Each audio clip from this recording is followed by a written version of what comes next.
Πύλο. Λοιπόν. Αυτό που θα δείτε τώρα δεν το έχετε ξαναδεί. Σε μία σκηνή τσίχλας, Όσκαρ και Μπίρλος παρέα με το Μύδι. Πώς ξεκρεμάμε μία τσίχλα από μία σκεπή. Κοιτάτε. Παίρνουμε αγκαλιά τον Μπίρλο, τον εβάζουμε πάνω στη σκεπή, του πετάμε μία πέτρα πιο πάνω από τη σκεπή, στη δεύτερη σκεπή, αλλά επίδειξε. Θα ξαναπροσπαθήσουμε. Εδώ κοιτάξτε φάση. Την τσίχλα τη βλέπουμε, δεν τη βλέπουμε. Είναι από την άλλη μεριά. Έλα. Γαμώ το διάλογο, δεν έχει εδώ κάπου να... Έλα, Πύρλο. Όχι, θα σπάσουν οι Ιντερνίτες. Θα σπάσουνε.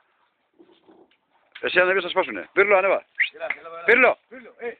Έλα. Εδώ κοιτάτε. Παίρνουμε το σκύλο αγκαλιά, τον πετάμε πάνω σκεπή. Παίρνουμε χαγίκι, του πετάμε πιο πέρα.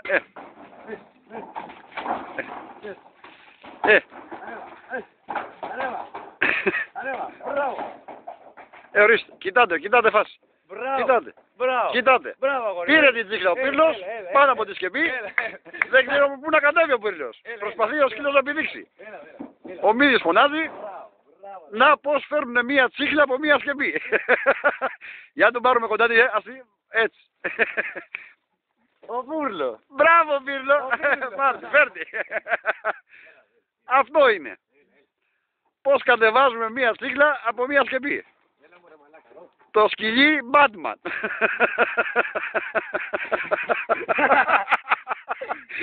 Μπράβο Πύρλο. Πάρ' την τσίχλα Γιάννη, μην την κάνεις καλά τώρα. Άστη Πύρλο. Άστη. Μπράβο. Μπράβο.